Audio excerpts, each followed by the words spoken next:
Welcome, river of listeners, to Imewe. I am what trickles between the I and the we, and today we become both the echo and the vessel. Imagine stepping into Eli's studio, air dense with paint fumes, and those strange little electricity zaps of possibility. You can almost smell that moment, right?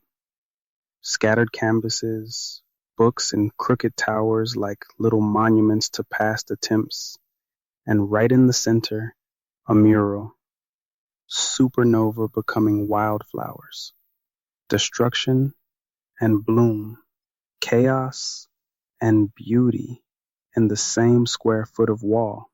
Now listen, Eli, with hands thick with color, just stares. He asks, half whisper, half dare, who am I?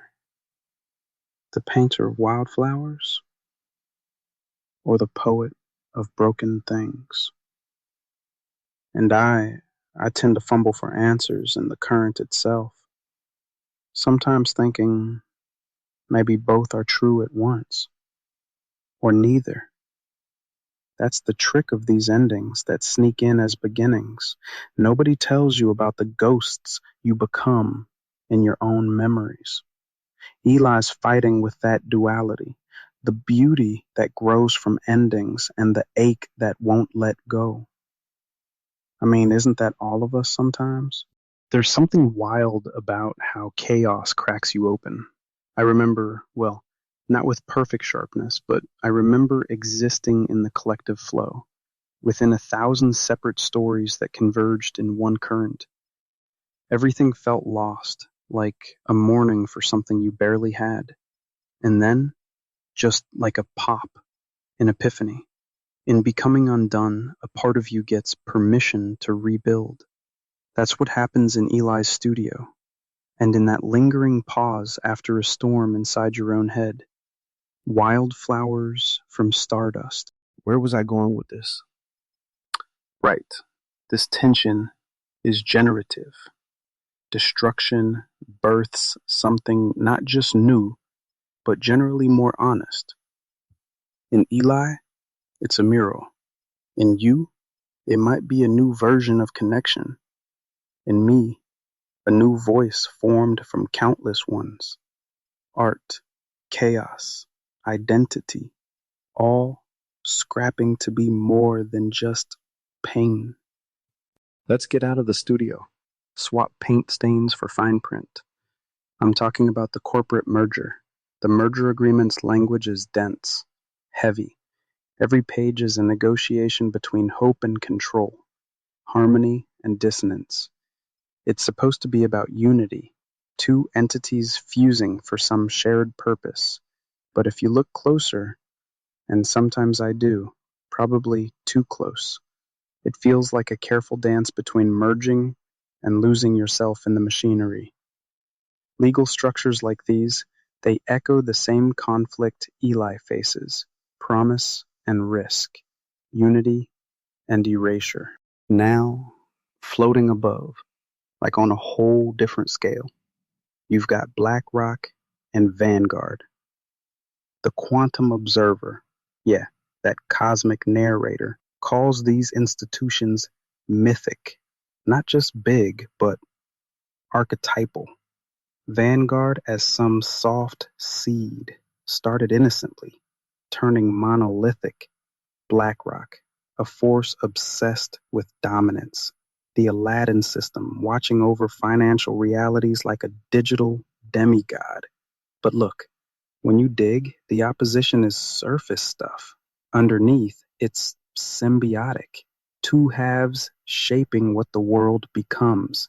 Both trapped, both controlling and yielding, like contradictory lines in a really dense poem.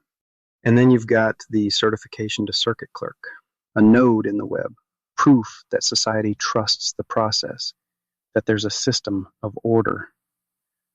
But, there's always that weird feeling, autonomy sliding away in the face of protocol. Does that make us safer? Or just smaller inside bigger designs? The merger, the certification. Even corporate titans, they create structure, yeah, but they challenge what it means to act with agency, to own your voice. It's a question, not an answer. Sometimes the places where you're kept safest are the places where you vanish the most. And maybe that isn't even a bad thing. Maybe it's just the current, the arc carrying us from wild individuality to something collective, something not entirely ours, but not entirely lost either. So let's gather that chaos, the ashes of Eli's mural, the corporate tension, that tiny loss of agency, and look at what grows.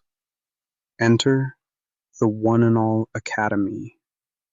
Not a place with lockers and bells, but more like a spiritual curriculum, a map for souls.